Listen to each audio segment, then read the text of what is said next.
ఈ దినము కొరకు దేవుని యొక్క వాక్యమును చదువుకుందాం. స్టార్ట్ చేసేదా? ఈ దినము కొరకు దేవుని యొక్క వాక్యము లూకా సువార్త 23వ అధ్యాయము 31వ వచనమును చదువుకుందాం. లూకా సువార్త 23వ అధ్యాయము 31వ వచనము. వాడు పశ్చిమాలకి ఇలాగ చేసినట్లుగా ఎండిన దానికి ఏమి చేయుదురో అని చెప్పింది. మన ప్రభువును రక్షకుడును శిలువనాథుడును మహిమ మేఘముల మీద తన సంగమును కొనిపోవటకు రానయ్యున్న వరుడయ్యున్న యేసు క్రీస్తు ప్రభు నామములో కృపా సమాధానములు మీ అందరికీ కలుగునుగాక. ఆమేన్. మనలను ప్రేమించుచు తన రక్తము వలన మన పాపముల నుండి మనలను విడిపించిన వానికి మహిమయు ప్రభావములు యుగ యుగములు కలుగునుగాక. ఆమేన్.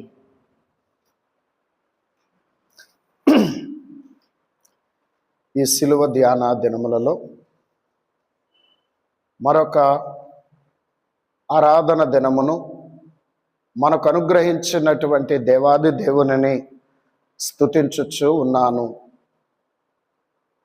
విశ్వాస యొక్క జీవితంలో ఆదివారం ఎంత ప్రాముఖ్యమైనదో గత ఆదివార దినాన కొన్ని విషయాలు తెలియచేయడం జరిగింది. మరటి శ్రేష్టమైనటువంటి ఈ యొక్క పునరుద్ధాన దినమును మనకు అనుగ్రహించినటువంటి దేవాది దేవుణ్ణి మహిమపరచు ఈ దిన మనం చదువుకున్న వాక్యమును ధ్యానము చేసుకుందాము. యెరూషలేము వీధులలో ఆ కరుకైన ఆ కర్ర సిలువను మోసుకొని వెళుచు ఉన్నప్పుడు మరి అనేకులు స్త్రీలైనటువంటి వారు ఆయన పడుచున్న వేదన, ఆయన శరీరానికి కలిగిన గాయములు, తల మీద ముండ్ల కిరీటం, భుజంపై ఉన్న సిలువ, ఈ వేదనంతటిని చూచి వారు ఏడ్చుచూ ఉంటూ ఉండగా ఆ ఏడుస్తూ ఉన్నటువంటి స్త్రీలైన వారిని చూచి యేసుక్రీస్తు వారిని ఆదరిస్తూ ఉన్నారు. సహజంగా మానవులైనటువంటి వారు శ్రమపడే వారిని ఆదరిస్తూ ఉంటారు లేదా ధైర్యపరుస్తారు. యేసుక్రీస్తు దగ్గరకు వచ్చేసరికి ఆయనే శ్రమ అనుభవిస్తూ, ఆయనే గాయపరచబడి, ఆయనే రక్తధారలు కారుస్తూ ఆ భయంకరమైన వేదన స్థితిలో ఉండి కూడా ఆయన కొరకు ఏడ్చుచున్న వారిని ఆయన ఆదరిస్తున్నాడు. ఆయన కొరకు ఏడ్చుచున్న వారిని ఆయన ఆదరిస్తూ ఉన్నాడు. ఎంత ఆశ్చర్యము, ఎంత నిబ్బరము యేసుక్రీస్తు కలిగి ఉన్నారో మనం గమనించవచ్చు. ప్రియమైన వారలారా, మరి ఆ పరిస్థితుల్లో ఉండి వారిని ధైర్యపరిచి ఆదరించడమే కాకుండా యేసుక్రీస్తు ఆ మాట చెబుతూ ఉన్నాడు. 31వ వచనములో వారు పశ్చిమరానుకే ఇలాగున చేసిన ఎడల ఎండిన దానికి ఇంకేమి చేయుదురో. పశ్చిమరాను, పచ్చి అంటే జీవమునకు గుర్తు. పచ్చి అంటే జీవమున గుర్తు. మ్రాను అంటే ఒక చెట్టు యొక్క కాండాన్ని, ఆ మొదటి ఆ మ్రానుని, ఆ మొద్దుని మ్రాను అంటాం. పచ్చి మ్రాను అంటే జీవము కలిగిన మ్రాను. అక్కడ యేసుక్రీస్తు తన్ను తాను జీవము కలిగిన ఆ మ్రానుతో పోల్చుకుంటూ ఉన్నారు. ఈ రోజున ఆ మానవులనే వారు ఎంతమంది ఉన్నారో ఆ మ్రానుకు మొలుచిన కొమ్మలే. అంటే మనందరం కూడా ఎవరము అంటే ఆయన బిడ్డలమే. మన మ్రాను, మన తండ్రి ఎవరయ్యా అంటే యేసుక్రీస్తు. మనం ఆయన కొమ్మలం అంటే ఆయన బిడ్డలం. అందుకని ప్రభు తన్ను తాను పచ్చి మ్రానుతో పోల్చుకుంటూ ఉన్నారు. మరి ఇక్కడ ఎండిన మ్రాను అని ఉన్నది. వారు పచ్చి మ్రానుకే ఇలా చేస్తే ఎండిన దానికి ఇంకేమి చేదురో. ఎండిన దానికంటే ఎండిపోయిన మ్రానుకి, అంటే జీవము లేని మ్రాను ఇంకేమి చేదురో, ఇంకేమి చేదురో. సహజంగా పచ్చి మ్రాను అనేది మనం ఏదైనా ఆ ఇంట్లో ఒక వస్తువులు, ఈ కర్రతో చేయబడిన ఏదైనా వస్తువులు ఉంటాయి. ఏ వస్తువు అయినా పచ్చి కర్రతో ఎవరు ఏ వస్తువును కూడా చెయ్యరు, ఎండిపోయిన కర్రతోనే చేస్తారు. అయితే ఎండిపోయిన కర్ర ఒకటి కాల్చబడటానికి, రెండోది కట్ చేయబడటానికి సిద్ధంగా ఉంటుంది, లేదా పనికొస్తుంది. అయితే మరి పశ్చిమరానుగా ఉన్నటువంటి యేసుక్రీస్తు ప్రభు పచ్చిదాన్ని ఇంత బాధ పెడితే ఎండిపోయిన దాన్ని ఇంకెంత బాధ పెడతారో అని ప్రభు అక్కడ మాట్లాడుతున్నారు. అయితే దీనిని మనం ఆత్మీయంగా ధ్యానం చేసుకుందాం. ఈ సిలువ ధ్యాన దినములలో సిలువను మోస్తూ ఉన్న సిలువనాథుడి నోట పలికినటువంటి ఈ మాట, ఇది ఒక విధముగా మన జ్ఞానము కలిగిన వారమై ఆత్మీయంగా ఆలోచన చేస్తే యేసుక్రీస్తు ప్రభుని యొక్క హృదయ వేదనను వెల్లడి చేస్తుంది, మానవునికి ఒక హెచ్చరిక చేస్తుంది. పశ్చిమరానుకే ఎలాగూ చేస్తుంటే అనేది యేసుక్రీస్తు ప్రభుని యొక్క శ్రమని, ఆయన హృదయ వేదనని వెల్లడి చేస్తుంది. జీవము కలిగిన నన్నే వారు ఇలా చేస్తూ ఉంటే ఎండిపోయినటువంటి వారిని ఇంకేమి చేయుదురో అని అంటున్నారు. అందుకని ఇక్కడ రెండే మాటలు ఏమిటయ్యా అంటే, ఆయన హృదయ స్థితిని వెల్లడి చేస్తుంది ఒకటి, ఆ వేదనని. రెండవది ఎండిన మ్రానుకి ఇంకేమి చేయుదురు అంటే ఆయన ప్రజలకు ఆయన చేస్తున్న హెచ్చరిక. ఎండిన దానికి ఇంకేమి చేయుదురు అనేది ఆయనను వెంబడించుచున్న వారికి హెచ్చరిక. అలాగే ఇప్పుడు క్రైస్తవ సంఘానికి కూడా హెచ్చరిక. ఈ ఎండినది పచ్చిది, ఈ రెండింటిని ఒక్కసారి ధ్యానం చేసుకుందాం కొద్ది నిమిషాలు. ప్రియమైనటువంటి దేవుని జనాంగమా, పశ్చిమరాను అంటే జీవము కలిగినది. మరాను అనగా యేసుక్రీస్తు ప్రభువునకు సాదృశ్యంగా ఉంది. జీవము కలిగిన వాడు యేసుక్రీస్తు, నిత్య జీవము కలిగిన వాడు. ఆయన జీవమునకు ఆది లేదు, అంతము లేదు. యేసుక్రీస్తు ప్రభు జీవమునకు ఆది లేదు, అంతము లేదు. ఎప్పటి నుంచి ఉన్నాడో, ఎప్పటి వరకు ఉంటారో ఎవరికీ తెలియదు. అది తెలుసుకోవాలని ప్రయత్నం చేయటం మానవుని యొక్క మూర్ఖత్వమే అవుతుంది. ఎందుకంటే మానవ జ్ఞానం పరిమితమైనది, దేవుని జ్ఞానము, దేవుని ఆలోచన అపరిమితమైనది. కనుక మన పరిమిత జ్ఞానంతో ఆయన అపరిమిత స్థితిని మనం గుర్తించలేము, గ్రహించలేము. కనుక ఆయన జీవం అనేది ఆది అంతములు లేనటువంటిది. ఇంత గొప్ప జీవాధిపతి యేసుక్రీస్తు, ఆయనకే ఈ రోజున ఈ మానవుడి కోసం వచ్చినందుకు, ఈ మానవుడిని రక్షించడానికి, పాపశాపము నుంచి వచ్చినటువంటి విడిపించడానికి వచ్చిన యేసుక్రీస్తు ప్రభుకి ఈ రోజున ఎటువంటి దశ ఏర్పడిందో, ఎటువంటి పరిస్థితి ఏర్పడిందో మనం గమనించుకోవాలి. ఎటువంటి పరిస్థితి ఏర్పడింది అంటే, ఎంత భయంకరమైనటువంటి శ్రమ, ఎంత భయంకరమైనటువంటి వేదన, ఎన్ని గాయములు, ఎన్ని కొరడా దెబ్బలు, ఎన్ని పిడిగుద్దులు, ఎన్ని అరచేతి దెబ్బలు, ఈ ముండ్ల కిరీటము వలన శిరస్సునకు ఎన్ని గాయములు, ఎంతటి వేదన.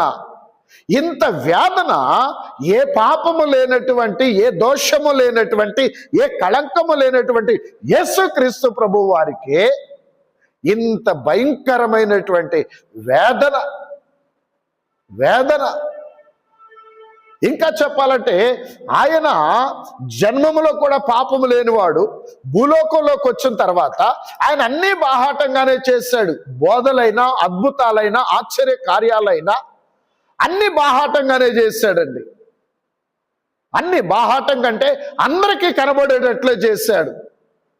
అందరికీ కనబడేటట్లే చేశాడు. ఈ సిలువ జనాల ఆరంభంలో నేను ఒక మాట చెప్పాను. ఎందుకు వీళ్ళందరూ ప్రధాన యాజకులు, శాస్త్రులు, పరిసయ్యులు వీళ్ళందరూ ఎందుకు ఆయనకు వ్యతిరేకంగా తయారయ్యారు? ఎందుకు ఆయన మీద ఇంత భయంకరమైన కుట్రాలోచన చేస్తున్నారు అనే దానికి నేను సిలువ జనాల ఆరంభంలో ఒక మాట చెప్పాను. ఎక్కడ నుంచి వీళ్ళ వ్యతిరేకం మొదలైనది అని అంటే చేయలేదా? బ్యాటరీ అయిపోయింది. ఎందుకు వీళ్ళందరూ కూడా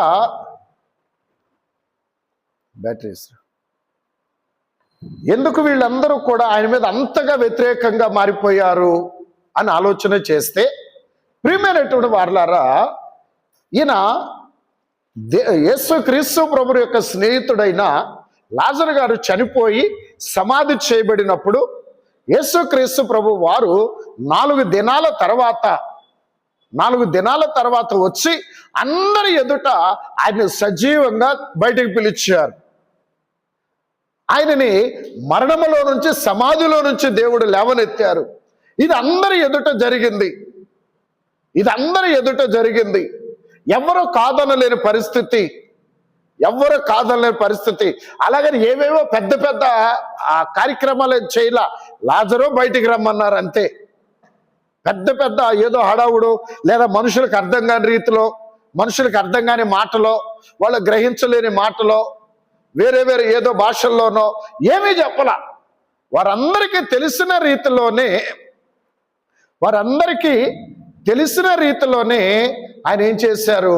లాజరు బయటికి రమ్మని అందరూ ఎదుట పిలిచేసరికి లాజరు గారు చక్కగా వచ్చారు. వీళ్ళందరూ కూడా ఆశ్చర్యపోయారు. ఎవరూ కాదనలేని పరిస్థితి. అప్పటి నుంచి అప్పుడు అధికారంలో ఉన్నటువంటి ప్రధాన యాజకుడైన కైప రోమా గవర్నమెంట్ వారికి జవాబుదారీ గనుక లేనిపోని కుట్రాలోచనలు చేసి ప్రజలందరూ ఆయనతో వెళ్ళిపోతే మన పరిస్థితి ఏంటి అని అప్పుడు ఆయన కుట్రాలోచనలు చేసి యేసుక్రీస్తుకి ఇంత పరిస్థితి తీసుకొచ్చాడు, ఇంత శ్రమ తీసుకొచ్చాడు. అయితే ఒక మాట ఏంటంటే, యేసుక్రీస్తు భూలోకానికి వచ్చింది ఎందుకు? శ్రమ అనుభవించడానికే వచ్చాడు. మన పాపశాపాన్ని తొలగించడానికే వచ్చాడు. మరి ఇక్కడ కైపా చేసింది ఏముంది? యేసు ప్రభు ఎందుకు వచ్చాడో కైపా అందుకే చేశాడు. అయితే ఇక్కడ గమనించండి, యేసుక్రీస్తు ప్రభు వచ్చిన విధానం ఒకటైనా ఆయన విధానం మానవులందరి యొక్క క్షేమం కోసం, పాప క్షమాపణ కోసం, ఆ శాపాన్ని అనుభవించడానికి వచ్చినప్పటికీ ఈ కైప తన హృదయాలోచన వేరు. ఈ కైప యొక్క హృదయ స్థితి వేరు. ఈయన ఆలోచన అంతా ఆయన స్వార్థం, ఆయన కుట్రతో, ఆయన అధికార దాహంతో, ఆయన ఎక్కడ ప్రజలు దూరం అయిపోతారోనని ఆయన స్వార్థంతో ఆయన కుట్రాలోచనలన్నీ చేశాడు. అయితే ప్రభు చెప్పారు, ఎవరి ద్వారా మనుష్య కుమారుడు అప్పగింపబడుతున్నాడో ఆ మనుషునికి శ్రమ.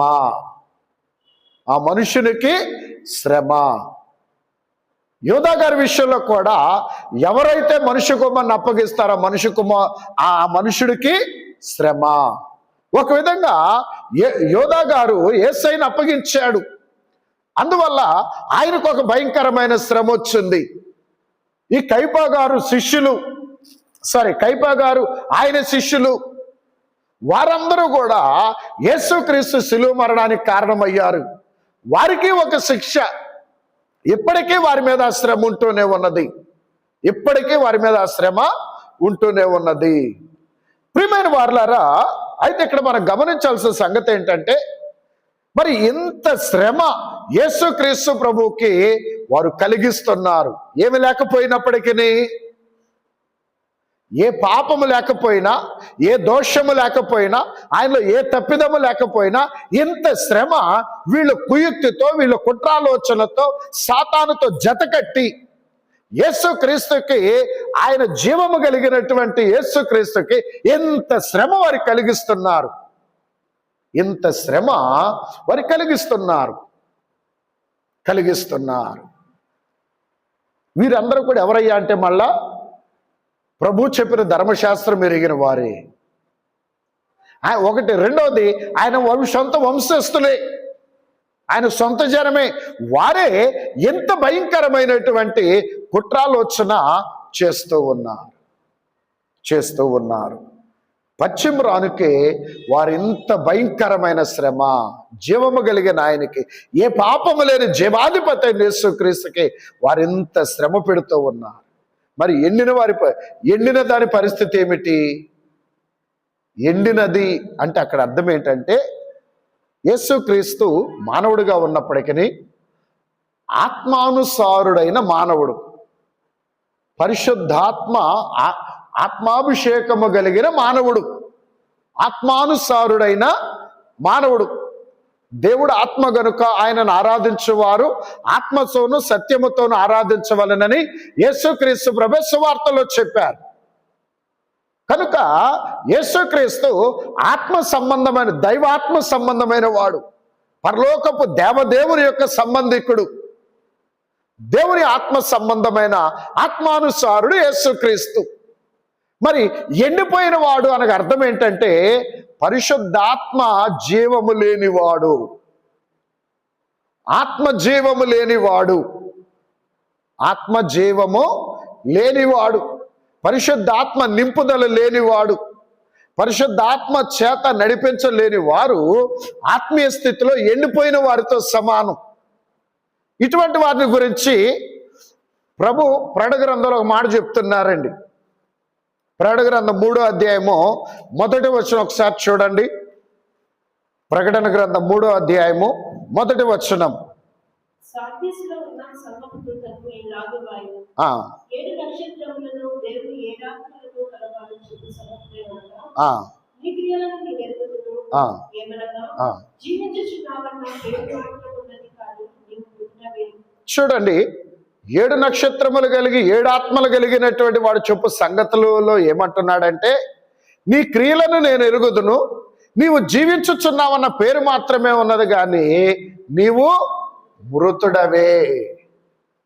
ఎవరు అనగా పరిశుద్ధాత్మ నింపుదల, పరిశుద్ధాత్మ జీవము లేని వారు ఆత్మీయ జీవితంలో చచ్చిన వారితో సమానం. నీవు జీవించుచున్నావన్న పేరు మాత్రమే ఉన్నది కానీ నీవెవరవట? మృతుడవే అంటే నువ్వు చచ్చిపోయిన వాడవే. ఆత్మీయ జీవితంలో చనిపోయిన వారు ఎవరయ్యా అంటే, పరిశుద్ధాత్మ జీవము లేనివారు, పరిశుద్ధాత్మ నింపుదల లేనివారు. ఇక్కడ ఒక మాట చెప్పవచ్చు, ఇక్కడ ఒక మాట చెప్పాలి. మీకు అర్థమవ్వచ్చు, లేదా అర్థం కాకపోవచ్చు, అర్థమైనా ఇష్టం లేకపోవచ్చు. ఏంటా మాట అంటే, ఇక్కడ భక్తి పరులు కావచ్చు, విశ్వాసులు కావచ్చు, ప్రార్థనా పరులు కావచ్చు, దేవుని పరిచారకులు కావచ్చు, పరిశుద్ధాత్మ అభిషేకం లేనప్పుడు, పరిశుద్ధాత్మ నింపుదల లేనప్పుడు ఆత్మీయ జీవితంలో మనం చచ్చిన వారితో సమానమే. కేవలం ఈ లోకంలో శారీరకంగా బ్రతికున్నామంతే.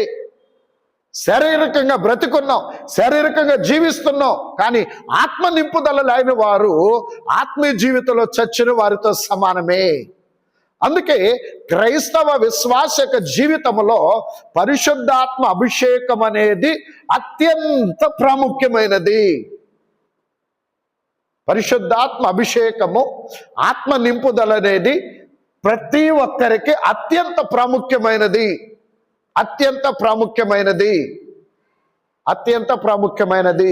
ఒక మాటలో చెప్పాలంటే, మన దేహంలో గుండె లేకపోతే మనం బ్రతకగలం అంటారా? మన శరీర జీవితంలో గుండె లేకపోతే బ్రతకగలమంటారు ఎవరన్నా? ఆత్మీయ జీవితానికి పరిశుద్ధాత్మ నింపుదల అనేది కూడా ఒక గుండెకాయ లాంటిది. ఆత్మీయ జీవితానికి పరిశుద్ధాత్మ అభిషేకం అనేది ఒక గుండె లాంటిది. మరి గుండె అనబడే పరిశుద్ధాత్మ నింపుదల లేకపోతే ఆత్మీయ జీవితంలో చచ్చిన వారం కాక మరేమవుతాం? అందుకే ప్రియమైన దేవుని బిడ్డలారా, ఆత్మీయ జీవితంలో పరిశుద్ధాత్మ నింపుదల అవసరము. అందుకే ఇక్కడ ప్రభు ఏమంటున్నారంటే, పరిశుద్ధాత్మ జీవితం లేనివారు, పరిశుద్ధాత్మ నింపుదల లేనివారు ఎవరైతే ఉంటారో వారు ఆత్మీయ జీవితంలో ఎండిపోయిన మ్రాణులతో సమానం. ఎండిపోయిన మ్రాణులతో సమానం. ఇదే మాట ప్రకటన గ్రంథంలో ఏమంటున్నారంటే, మృతుడవే అంటున్నారు. మృతుడవే. ఎందుకంటే ఆత్మీయ జీవితానికి, శరీర జీవితానికి మనం ఒక గుర్తింపు, ఆత్మీయ జీవితానికి, శరీర జీవితానికి ఒక కొలబద్ద ఉంటుంది. ఒక కొలబద్ద అంటే కొలిచేది. ఈ కొలబద్ద ఏమిటి? ఆ 3వ అధ్యాయం 1వ వచనం ఏమని రాయబడి ఉంది? ప్రకటన గ్రంథం 3వ అధ్యాయం 1వ వచనంలో, నీ క్రియలను నేను ఎరుగుదును. నీ క్రియలను నేను ఎరుగుదును. మన ఆత్మీయ జీవితానికి, శరీర జీవితానికి కొలబద్ద ఏమిటి అంటే మన క్రియలను బట్టి మనం ఆత్మీయ జీవితంలో ఉన్నామా, శరీర జీవితంలో ఉన్నామా అనేది మనకు అర్థమవుతుంది. ఆత్మీయ జీవితంలో ఎవరైతే ఉంటున్నారో వారు పశ్చిమరానుతో క్రీస్తుతో సమానము. ఎవరైతే ఆ పరిశుద్ధాత్మ నింపుదల లేకుండా ఉంటున్నారో వారు ఎండిన మ్రాణులతో సమానం. అయితే దీన్ని మనం అర్థం చేసుకోవడానికి మనం పశ్చిమరానులుగా ఉన్నామా, ఎండిపోయిన మ్రాణులుగా ఉన్నామా, ఆత్మానుసారులుగా ఉన్నామా, శరీరానుసారులుగా ఉన్నామా అనేది గుర్తుంచుకోవడానికి 2 మార్గాలు చెప్తాను. ఒకటి అక్కడే ఉంది, ప్రకటన గ్రంథం 3వ అధ్యాయంలో అక్కడే ఉంది, నీ క్రియలను నేను ఎరుగుదును. మనం శరీరానుసారులమా, ఆత్మానుసారులమా అనేది గ్రహించుకోవడానికి ఒకటి మన క్రియలు. ఉదయం లేచిన దగ్గర నుంచి పడుకునే వరకు మనం చేసే పనులు, ఇదొకటి. రెండవది రోమపత్రిక 8వ అధ్యాయం 5వ వచనం చూడండి. రోమపత్రిక 8వ అధ్యాయం 5వ వచనం, శరీరానుసారమైన విషయముల మీద మనస్సునుంతురు. అంటే ఇక్కడ శరీరానుసారులు అని ఎవరయ్యా అంటే లోకానుసారులు.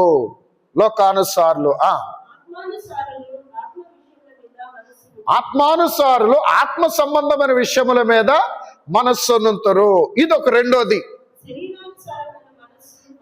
మరణము, ఆత్మానుసారమైన మనస్సు జీవమును సమాధానమునై ఉన్నది.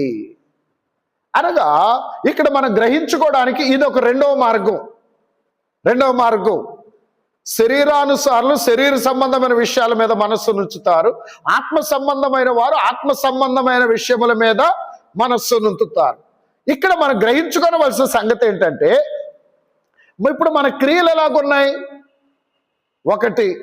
రెండవది, మన మనస్సు దేని మీద ఉన్నది? మన క్రియలు ఎలాగున్నాయి? రెండవది, మన మనస్సు ఎలాగున్నది? మన మనస్సు దేని మీద ఉన్నది? మన మనస్సు ఏ విషయాలను గురించి నా ఆలోచనలో ఉన్నది? దేవుని జనాంగం అయి ఉన్న మన యొక్క టార్గెట్లు ఏమై ఉన్నాయి? దైవ సంబంధమైన టార్గెటా, లోక సంబంధమైన టార్గెటా? అంటే ఇక్కడ టార్గెట్ అంటే ప్రతి మానవుడికి ఒక టార్గెట్ ఉంటుంది. నాకు ఒక టార్గెట్ ఉంటుంది, మీ అందరికి ఒక టార్గెట్ ఉంటుంది. టార్గెట్ అంటే ఒక గమ్యం. ఈ సంవత్సరంలో నేను ఇలా చేయాలి, ఈ సంవత్సరంలో నేను ఇలా ఇది కొనాలి, ఈ సంవత్సరంలో ఇది చేయాలి అని ఒక గోల్ పెట్టుకొని, ఒక గమ్యం పెట్టుకొని దాని కొరకు మనం కష్టపడి ప్రయాసపడి సొమ్ము సంపాదించుకొని వాటిని జాగ్రత్త చేసుకుంటూ మనం జీవితాన్ని కొనసాగిస్తాం. అంటే ఒక గమ్యం, ఒక టార్గెట్ అనేది మనం పెట్టుకుంటాం. అయితే ఇప్పుడు ఈ టార్గెట్లు అనేవి ఆత్మ సంబంధమైనవా, లోక సంబంధమైనవా అనేది మనం గమనించాలి. అలాగే మనం చేసే పనులు దైవ సంబంధమైనవా, లోక సంబంధమైన పనులా మన మనస్సు దేని మీద ఉంటుంది? ఆత్మ సంబంధమైన విషయముల మీద ఉంటుందా, లేదా లోక సంబంధమైన విషయముల మీద ఉంటుందా? ఇది మనం గమనించుకుంటే, ఎందుకు గమనించుకోవాలి? ఎందుకు గమనించుకోవాలి? ఎందుకు గమనించుకోవాలి? మన పనులను బట్టి మన మనస్సు ఏ విషయాల మీద ఉంటుందో ఎందుకు గమనించుకోవాలి? మన టార్గెట్లు ఏంటి? దైవ సంబంధమైనవా, లోక సంబంధమైనవా అని ఎందుకు గమనించుకోవాలి? ఎందుకు గమనించుకోవాలంటే, మనం ఆత్మీయ జీవితంలో జీవము కలిగిన వారమా, చచ్చిన వారమా? ఏమంటుంది ప్రకటన గ్రంథం? జీవించుచున్నావన్న పేరు మాత్రమే నీకున్నది, కానీ నీవు మృతుడవే. మృతుడవే, మృతుడవే. ఏమంటే చచ్చిన శవం కదులుద్దంటారా? అది కదిలితే మనం ఎవరో ఆ దరిదాపుల్లో ఉన్నాం. చచ్చిన శవం చచ్చిపోయిన గంట తర్వాత డాక్టర్లు వీళ్ళందరూ నిర్ధారించి వెళ్ళిపోయిన తర్వాత ఇక అందరూ అప్పుడు దాకా చనిపోయిన వారి కోసం ఏడుతారు. ఏమంటారు? అయ్యో అప్పుడు వెళ్ళిపోయావా. విచిత్రం ఏంటంటే 90 సంవత్సరాల తర్వాత చచ్చిపోయినా ఇదే మాట, అప్పుడే వెళ్ళిపోయావా అని. 100 సంవత్సరాలు చచ్చిన తర్వాత చనిపోయినా అదే మాట, 70 సంవత్సరాల తర్వాత చనిపోయిన అదే మాట, 50 ఏళ్ళు చచ్చిపోయినా అదే మాట. సరే, ఎందుకంటే ఒక్కోసారి చనిపోయిన వాళ్ళు ఏడ్చే వాళ్ళు ఏడుపులు చూస్తే నవ్వు వస్తుంది. అప్పుడు వాళ్ళు ఉపయోగించే మాటలు, వాళ్ళు ఉపయోగించే పదజాలం నవ్వు వస్తుంది. ఏదో ఎవరైనా ఒక కుటుంబ వ్యక్తి చనిపోతే మిగిలిన వారు ఏడ్చే మాటల్లో ఒక్కోసారి నవ్వు వస్తుంది. ఏంటి మరి ఇంత విచిత్రంగా ఉంటుందా అనిపిస్తుంది. సరే, అయితే అది వాళ్ళ ప్రేమ అండి, మనం ఎవరిని అపార్థం చేసుకోకూడదు, వాళ్ళ ప్రేమ. సరే, అయితే ఇప్పుడు ఆ చనిపోయిన ఆ వ్యక్తి కోసం ఏడుస్తున్నారు కదా, ఆ వ్యక్తి లేచొస్తే అక్కడ ఎవరు ఉండరు మళ్ళా. అంటే ఎందుకు చెప్తున్నాను ఈ మాట అంటే, ఎవరినో అపార్థం చేయాలనో లేదా ఎవరినో తక్కువ చేయాలన్నదో నా బోధ యొక్క ఉద్దేశం కాదు. కానీ ఆ చనిపోయిన వ్యక్తి వేరే వాళ్ళు వచ్చి కదిలిస్తే కానీ కదలలేరు. వేరే వాళ్ళు వచ్చి ఆ దేహాన్ని అక్కడి నుంచి తొలగిస్తే కానీ లెగవలేరు. ఈ రోజున ప్రియమైన దేవుని బిడ్డలారా, ఆత్మీయ జీవితంలో కూడా, ఆత్మీయ జీవితంలో ప్రభు ఎన్ని హెచ్చరికలు ఇస్తున్నా, ఎన్ని అవకాశాలు ఇస్తున్నా, దేవుని వాక్య విషయంలో ఏమాత్రం ఉలుకు పలుకు చలనం లేనటువంటి చచ్చిన శవములు వంటి అనేక మంది క్రైస్తవులు నేడు దినాన సంఘాలలో ఉంటున్నారు. నేడు దినాన సంఘాలలో ఉంటున్నారు. వీరికి ఏ మాట వర్తిస్తుంది అంటే, ఎండిన మ్రానుల వంటి వారు, ఎండిపోయిన మ్రానుల వంటి వారు, వీరు మృతుల వంటి వారు, శవముల వంటి వారు. ఎందుకు ఇలా మారిపోయారంటే, వారి జీవితం అంతా దేవుడు ఎన్ని అవకాశాలు ఇచ్చినా, ఎన్ని హెచ్చరికలు చేసినా వారి దృష్టంతా కూడా శరీరానుసారమైన విషయాలే. వారి మనస్సు శరీరానుసారమైన విషయాల మీదే ఉంటుందే తప్ప ఆత్మానుసారమైన విషయముల మీదకి మనస్సు రావడంలా. ఆత్మానుసారమైన విషయాలు, వాక్య సంబంధమైన విషయాలు, దైవ సంబంధమైన విషయములు, దేవుని యొక్క పరిచర్య, ఆయన సన్నిధి, ఆయన వాక్యం, ఆయన బోధ, దీని మీదకి వారి దృష్టిని మార్చుకోవడంలా, వారి ఆలోచన మార్చుకోవటంలా నిజంగా ఎంత భయంకరమైనటువంటి దుస్థితి ఒక్కసారి ఆలోచించండి. అందుకే ప్రభు అంటున్నారు, జీవం కలిగినటువంటి పచ్చిమ్రానుకైనటువంటి నన్నే వారు ఎలా చేస్తే ఎండిన దానికి, అనగా ఆత్మీయ జీవితం లేని వారికి, ఆత్మ నింపుదల లేని వారికి ఇంకేమి చేయుదురో, ఇంకెలా చేస్తారో అని అంటూ పైన ఏమంటున్నారు ప్రభు, అమ్మా నా కోసం ఏడవకండి, మీకోసం, మీ పిల్లల కోసం ఏడవండి అని చెప్పేసి అంటారు. ఈ మాట ప్రతి క్రైస్తవుడికి బాగా గుర్తుంటుంది ఈ మాట. ఎందుకంటే కరుణామయుడు సినిమాలో విజయప్రసాద్ గారు ఆ మాట ఉపయోగిస్తారు. కరుణామయుడు సినిమాలో విజయప్రసాద్ ఆయన ఆ యాక్టర్ పేరు విజయ్ చంద్రన్, భానుచంద్ర కాదు, కరుణామయుడు సినిమా ఫస్ట్ తీసిన ఆయన ఆ విజయ్ చంద్రనో విజయప్రసాద్ ఏదో ఉంది ఆయన పేరు. ఆయన అప్పుడు ఆ సిల్వర్ మోసుకెళ్ళేటప్పుడు ఆ మాట ఉపయోగిస్తాడు. బైబిల్లో ఉన్న ఆ మాట చాలా కొద్ది మంది తెలుసు, కానీ ఆ సినిమాలో ఆయన ఉపయోగించిన మాట అందరి క్రైస్తవులకు గుర్తుంటుంది. అమ్మ నా కోసం ఏడవద్దు, మీకోసం మీ పిల్లల కోసం ఏడవండి అనే మాట. ఇంతకీ యేసుక్రీస్తు ఈ మాట ఉపయోగించడంలో కారణం ఏంటయ్యా అంటే, అమ్మ మీరు నా కోసం ఏడవలసిన అవసరం లేదు, నాకు నా తండ్రి ఉన్నాడు, నేను మీకోసం చనిపోవడానికి వచ్చాను, మరలా 3వ దినాన నా తండ్రి నన్ను లేపుతాడు, నన్ను మరణము నుంచి సమాధి నుంచి లేవనెత్తగలిగిన నా తండ్రి నాకు ఉన్నాడు, నా తండ్రి నన్ను లేవనెత్తుతారు, కాబట్టి మీరు నా కోసం ఏడవాల్సిన అవసరం లేదు. అయితే మీకోసం మీ పిల్లల కోసం ఏడవండి, రోధించండి.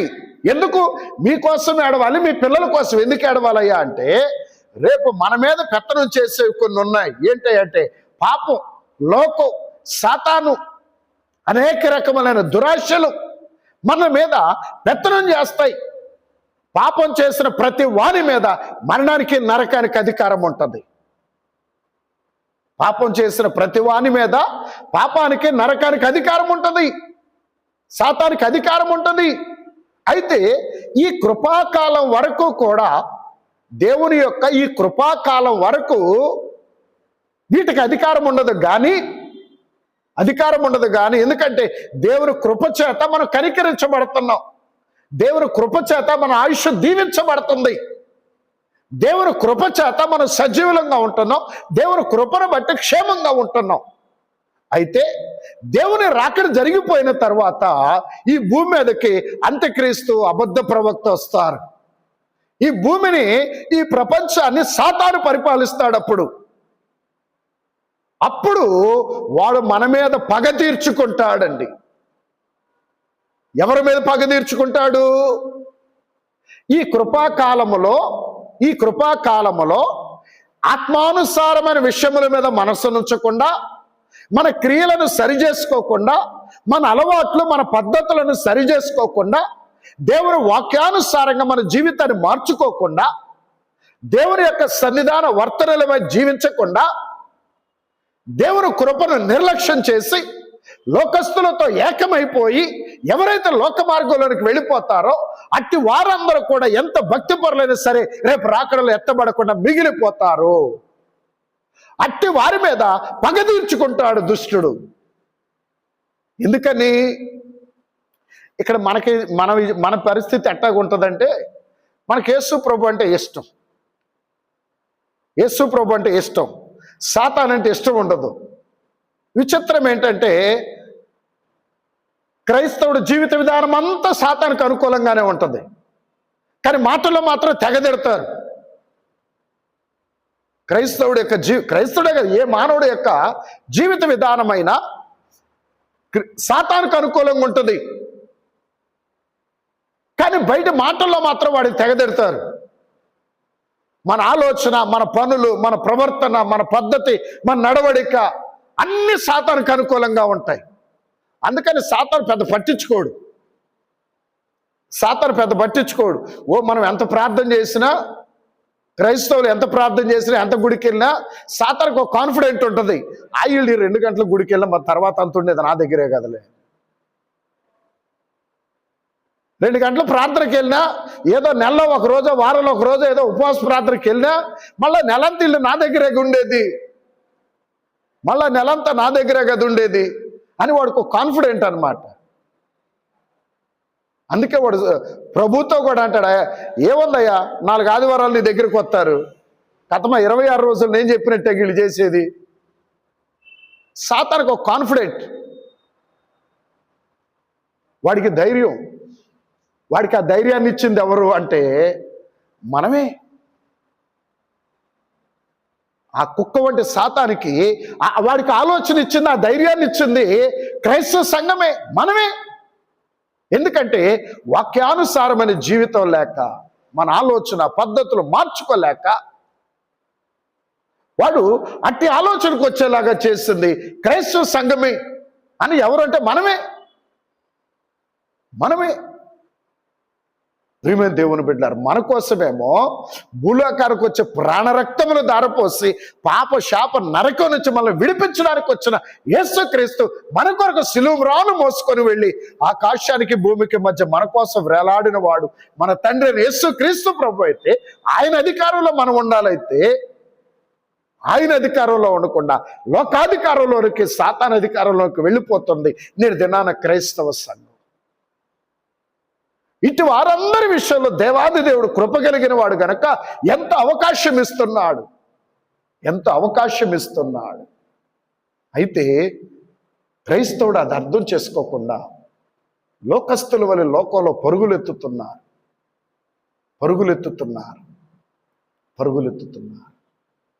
ఇది ఎప్పటి వరకు ఈ కృపయ్య అంటే, ఎప్పటి వరకు అంటే ఆయన రాకడ జరిగేంత వరకు, రెండో రాకడ జరిగేంత వరకు. ఒక్కసారి రెండో రాకడ తర్వాత ఆయన కృప ఆగిపోద్ది. సంఘం ఎత్తబడిపోయిన తర్వాత ఆయన కృప ఆగిపోద్ది. ఈ భూమి మీద సాతాను పరిపాలన మొదలవుద్ది. అప్పుడు సాతానుడు ఏం చేస్తా అంటే ఈ సంఘం మీద పగ తీర్చుకోవడానికి బయలుదేరతాడండి. ఈ సంఘం మీద పగ తీర్చుకోవడానికి బయలుదేరతాడు. ప్రార్థన వెళ్ళావుగా, ఆదివారం గుడి వెళ్ళావుగా, నా యేసు అని వెళ్ళావు కదా, ప్రార్థన వెళ్ళావు కదా, ఇప్పుడు దొరికావు రా అని చెప్పి వాడు ముద్ర వేస్తాడండి. వాడు స్టాంప్ వేస్తాడు మన మీద. అంటే మిగిలిపోయిన మన క్రైస్తవ సంఘం మీద వాడు ముద్ర వేస్తాడు. మనకి ఇష్టం ఉండదు. తెలియకపోతే వేయించుకుంటాం, కానీ తెలిసిన తర్వాత ఎవరు వేయించుకుంటారు? తెలిసిన తర్వాత ఎవరు వేయించుకోవడానికి ఇష్టపడరు. ఏది? ఉదాహరణకు 666 ముద్ర. ఈ 666 ముద్ర సాతాను ముద్ర. ఆ ముద్ర సాతాను సంబంధమైనది. ఆ సాతాను సంబంధమైన ఆ ముద్ర ఎవరు వేయించుకోవడానికి ఇష్టపడరు. వేయించుకోకపోతే అప్పుడు వాడి పరిపాలన, వాడి అధికారం కాబట్టి తిండి తిప్పులు ఏమీ దొరకవు. అప్పుడు ఏంటి పరిస్థితి? అందుకే ఈ కృపాకాలములోనే మనం ఏం చేయాలి అనగా మన యొక్క స్థితిని మనం కాపాడుకోవాలి. మన స్థితిని మనం భద్రపరుచుకోవాలి. సరి చేసుకోవాలి. ఎండిన మ్రానుల వలె ఉన్నటువంటి మనము, ఎండిన మానుల వలె ఉన్నటువంటి క్రైస్తవ సంఘం ఏమవ్వాలంటే ఆత్మానుసారమైనటువంటి మనస్సు కలిగిన ఆత్మానుసారుడైన క్రీస్తు వరుసలోనికి రావలసి ఉన్నది. రావలసిన వారమై ఉన్నాము. ఆయన సన్నిధిలోనికి, ఆయన మార్గంలోనికి, నేను అంటాను ఆయన సన్నిధిలోనికి రావడమే కాదని మన జీవిత విధానం ఆయన జీవిత విధానం లాగా మారాలి. మన నడవడిక యేసుక్రీస్తు నడవడికలాగా మారాలి. మన మాటలు యేసుక్రీస్తు మాటల వలె మార్చబడాలి. మన హృదయాలోచన యేసుక్రీస్తు వలె మార్చబడాలి. మన మనస్సు యేసుక్రీస్తుని వలె మనస్సు వలె మార్చబడాలి. ఆయన వలె మనం మార్చబడాలి ఈ లోకంలో ఉన్నప్పుడు. అందుకే ఆయన అవకాశం ఇస్తుంది. అందుకే దేవుడు మనకు అనేకమైన అవకాశాలు, ఆయుష్ని మనకిస్తున్నది. కాబట్టి ప్రియమైన దేవుని జనాంగమా, అందుకని గమనించండి, ఈ దినాన సంపూర్ణంగా మనల్ని మనం మార్చుకొని వారమై ఉండాలి. అయితే ఇక్కడ ఒక్కటి ఏంటంటే, ఈ మార్చుకునే మన ప్రయత్నంలో, మన ప్రయాసలో మనకు గొప్ప సహకారి ఎవరయ్యా అంటే పరిశుద్ధాత్మ తండ్రి. ఆయన మనకు సహాయం చేయడానికి సిద్ధంగానే ఉన్నాడు. కాకపోతే ఏంటంటే ఆయన మనం కోరుకోం, ఆయన కోసం మనం ప్రయాసపడం, ఆయన పొందుకోవటం కోసం మనం ఆయన సన్నిధిలో గడపం. అందుకనే ఆ మాట కూడా అంటున్నారు, పరిశుద్ధాత్మ తండ్రి, పరిశుద్ధాత్మ అభిషేకం ఎంత ప్రాముఖ్యమో ప్రభు ఆ మాట కూడా సెలవిస్తున్నాడండి. ఆ రోమ పత్రికలోనే 8వ అధ్యాయం 9వ వచనంలో దేవుని ఆత్మ మీలో నివసించుచుండెనగా ఆ, మీరు ఆత్మ స్వభావము గలవారే గాని ఆ, శరీర స్వభావము గలవారు కాదు. ఆ. ఎవడైనా క్రీస్తు ఆత్మ లేని వాడైతే వాడు ఆయన వాడు కాదు. చూడండి, ఇక్కడ ఎవరైనాను దేవుని ఆత్మ స్వభావం కలిగిన వారైతే దేవుని యొక్క ఆత్మ వానిలో నిలిచి ఉంటుంది. ఎవడైనాను దేవుని ఆత్మ లేనివాడైతే, క్రీస్తు ఆత్మ లేనివాడైతే వాడు ఆయన వాడు కాదు. ఎవరు చెప్తుంది? నా సొంత మాటలు కాదు, వాక్యమే కదా ఇది. క్రీస్తు ఆత్మ నింపుదల, క్రీస్తు ఆత్మాభిషేకం లేకపోతే మన క్రీస్తు వారం కాలేము, క్రీస్తు వారం కాలేము. అందుకే క్రీస్తు ప్రభుని పాద సన్నిధిలో ఉన్న మనం, క్రీస్తును ఆరాధించే ఆరాధికులుగా ఉన్న మనము ఆయన ఆత్మతో మనం నింపబడాలి. ఆయన ఆత్మతో నింపబడినప్పుడు ఆ పరిశుద్ధాత్మ తండ్రి గారు మనకు సహాయం చేయువాడై ఉన్నాడు. దేనికి? క్రీస్తు మార్గంలో నడవటానికి, లోకాన్ని పాపాన్ని విడిచిపెట్టడానికి, దేవుని సన్నిధిలో గడపడానికి, లోకం నుంచి వేరవడానికి, లోక మార్గం నుంచి వేరవడానికి, క్రీస్తు వాక్యానుసారమైన మార్గంలో నడవడానికి పరిశుద్ధాత్మ తండ్రి మనకు సహాయం చేస్తాడండి, మనకు సహాయం చేస్తాడు. ఇంకొకటి ఏంటంటే, పరిశుద్ధాత్మ తండ్రి గొప్ప సహాయం ఏంటంటే, నామకార్థ సంఘానికి మనల్ని దూరం చేస్తాడండి.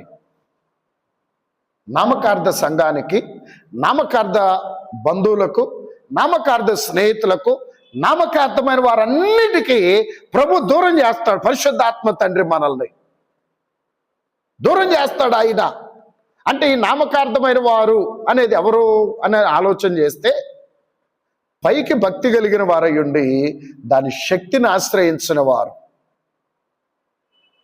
పైకి ఎలాగుంటారు? భక్తి గల వారి వలె ఉంటారు, కానీ దాని శక్తిని ఆశ్రయించరు. అంటే ఈ మాట నా సొంత మాట ఏం కాదండి. తిమోతికి రాసిన పత్రికలో పౌలు గారు రెండో తిమోతికి రాసిన 2వ పత్రిక 3వ అధ్యాయం 5వ వచనం, 3వ అధ్యాయం 5వ వచనం. పైకి భక్తి గల వారి వలె ఉండి దాని శక్తిని ఆశ్రయించని వారిదై ఉండును. ఇటు వారికి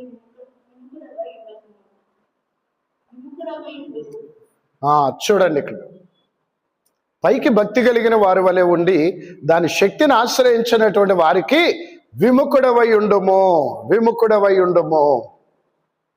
విముఖుడవై అంటే వారికి దూరమై, వారికి వేరై ఉండుము. ఎవరికట్ట? భక్తి కలిగిన వారే, భక్తి కలిగిన వారే, విశ్వాసులే, దేవుని ఆరాధికులే, వీళ్ళు భక్తి కలిగిన వారే. కానీ భక్తి యొక్క శక్తిని ఆశ్రయించినటువంటి వారు. భక్తి ఉంటుంది కానీ శక్తి ఉండదు. ఆ భక్తిలో శక్తి ఉండదు. విశ్వాసం ఉంటుంది, అందులో శక్తి ఉండదు. ప్రేమ ఉంటుంది, అందులో శక్తి ఉండదు. పరిశుద్ధత ఉంటుంది, అందులో శక్తి ఉండదు. దేవుని కొరకు నిష్ఠ ఉంటుంది, అందులో శక్తి ఉండదు. శక్తి అనేది ఉంటే ఏదైనా నిలబడుతుంది, బలం ఉంటే ఏదైనా నిలబడుతుంది. బలం లేకపోతే ఏది నిలబడదు. అంటే ఇక్కడ దేవుని ఎడల మనకున్న ప్రేమలో బలం ఉండాలి, బలమైనదై ఉండాలి. దేవుని ఎడల మనకున్న విశ్వాసము బలమైనదై ఉండాలి.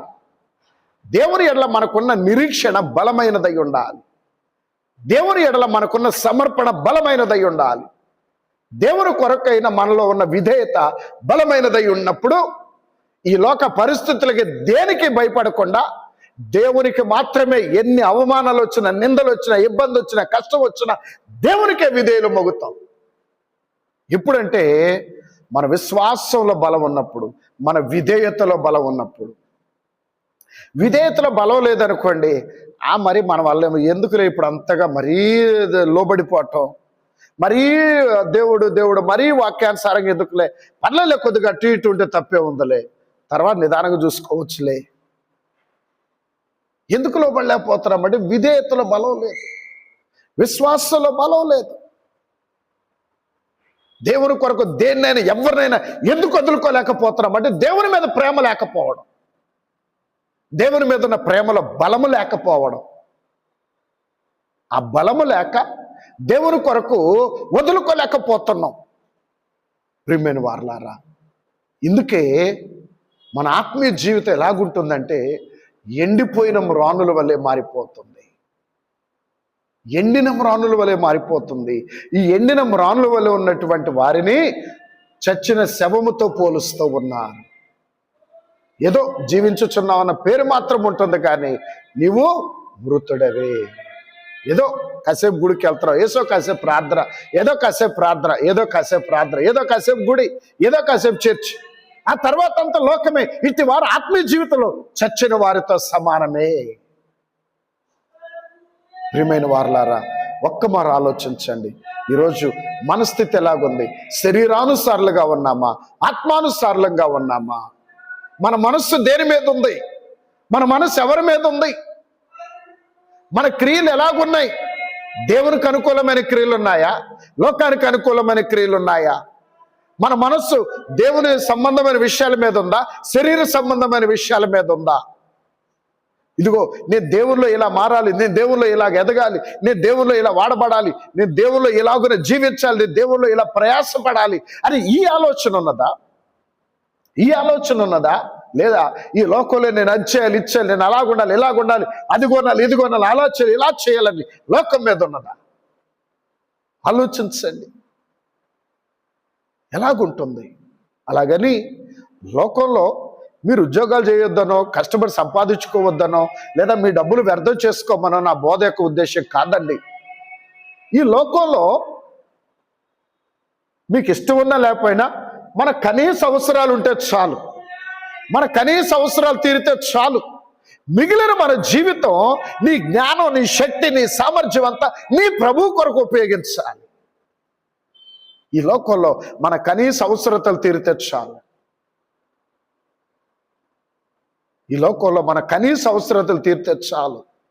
అయితే మిగిలిన మన జీవితం నీ కొరకు ప్రాణరక్తములు దారపోసిన నీ ప్రభు కొరకు నువ్వు దారపోయాలి. నీ జీవితాన్ని, నీ కష్టాన్ని, నీ శ్రమని, నీ శక్తిని, నీ సామర్థ్యాన్ని నీ ప్రభు కొరకు దారపోయగలగాలి.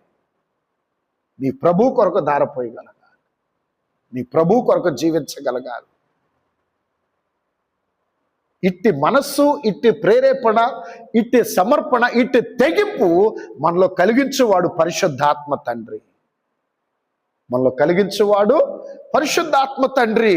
పరిశుద్ధాత్మ తండ్రి, పరిశుద్ధాత్మ తండ్రి ప్రేరేపణ లేనంత వరకు కూడా ఇవన్నీ మనం చేయలేం. ఇవన్నీ మనం చేయలేం. ఏదన్నా చేద్దాం అనుకున్నా మనసులో ఎక్కడో ఒక ఆలోచన, ఏమవుద్దో ఏమవుద్దో ఏమవుద్దో. లేదు దేవుని కోసం ఇలాగ ఉందాం అనుకున్నప్పుడు కాసేపు ధైర్యంగా ఉంటాం, మళ్ళీ వెంటనే ఏదో ఒక ఆలోచన వచ్చి మళ్ళీ లాగేస్తుంది.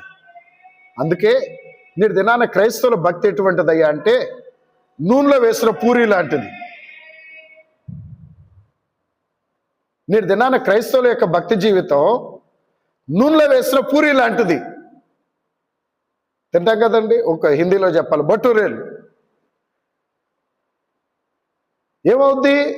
నూనెలో వేయంగానే చక్కగా పొంగి ఇంత లావున అయిపోద్ది, చక్కగా పొంగుద్ది. అది బయట తీసి బయట పెడితే కొద్దిసేపటికి ఒక 5 నిమిషాలకి ఏమైపోద్ది? ఎలాగైపోద్ది దాని పరిస్థితి? ఇప్పుడు మన క్రైస్తవుల భక్తి కూడా అలాగే ఉంటుంది. ఇప్పుడు మన క్రైస్తవుల జీవిత విధానం కూడా అలాగే ఉంటుంది. అయితే అలా ఉండడానికి దేవుడు మనల్ని పిలుచుకోవాలా, అలాగుండడానికి దేవుడు మనల్ని పిలవలేదు. ఎనీ టైం క్రీస్తు వలె జీవించాలి, క్రీస్తు కొరకు జీవించాలి, క్రీస్తు వలె జీవించాలి, క్రీస్తు కొరకు జీవించాలి. అందుకొరకు ఆయన మనల్ని ఎన్నుకున్నాడు, అందుకొరకు ఆయన మనల్ని పిలుచుకున్నాడు. కాబట్టి ప్రియమైన దేవుని సంగమా, అందుకే ఒక్కసారి ఆలోచించండి. ఈ రోజున మనం ఎలాగున్నాము? పచ్చి మ్రాన్ల వలె ఉన్నామా, ఎండిన మ్రాన్ల వలె ఉన్నామా? దాన్ని ఎలా గ్రహించుకోవాలో నేను చెప్పాను.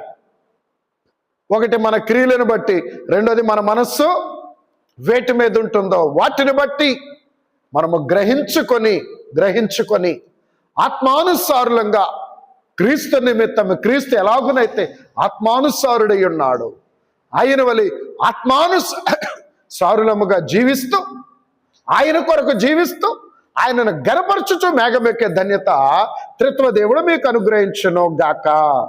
ఆమేన్. దయగలిగిన మా తండ్రి, మీకు వందనములు నాయన. బోధింపబడిన బోధ నీ బిడ్డల జీవితాల్లో నూరంతలుగా ఫలింపచేయండి. అపవాది ఎత్తుకొని పోకుండా భద్రపరచమని అడుగుచున్నామయ్యా. అయ్యా, నీవిచ్చిన బోధ, నీవిచ్చిన హెచ్చరికలు దేవా, మేము నిర్లక్ష్యము చేయకుండా, మేము ప్రక్కన పడేయకుండా, ఏముందులే వాళ్ళు అలాగే చెప్తారులే అని సాతాను కలిగించే నిర్లక్ష్యపు ఆలోచనలకు, లెక్కలేని ఆలోచనలకు మేము లోబడిపోక, అయ్యా నీవిచ్చిన హెచ్చరికలను బట్టి హృదయపూర్వకముగా జ్ఞానము కలిగిన వారమే మా జీవితాన్ని పరీక్షించుకొని సరిచేసుకొని లోకానుసారమైన విషయములలో నుంచి ఆత్మానుసారమైన విషయముల మీద నుంచి ఆత్మానుసారమైన విషయముల మీద, సంఘ ఆరోహణ సంబంధమైన విషయముల మీద, రాకడలో ఎత్తబడే విషయముల మీద మేము మనస్సు నుంచగలిగిన ఆత్మజ్ఞాన పరులనుగా నీ బిడలను ఆశీర్వదించుము. ఇదిగో మా తండ్రి, ఎండిన మ్రానుల వలె ఉన్నట్లయితే ఎవరైనా సరే నీ సన్నిధిలో ఉన్నవారు, ఇదిగో నాయన ఎండిన మ్రానుల వలె ఉన్నట్లయితే వారిని కనికరించి నీ రక్తముతో శుద్ధి చేసి నీ ఆత్మాభిషేక ప్రతి ఒక్కరికి అనుగ్రహించి ఆత్మానుసారులై ఆత్మ సంబంధమైన విషయముల మీద మనస్సు నుంచి ఆత్మానుసారమైన జీవితము కొరకు, ఆత్మానుసారమైన క్రియలు జరిగించుట కొరకు నీ బిడ్డలను సిద్ధపరచి మహిమ పొందుమని యేసు నామమున ప్రార్థిస్తూ ఉన్నాము తండ్రి. ఆమేన్.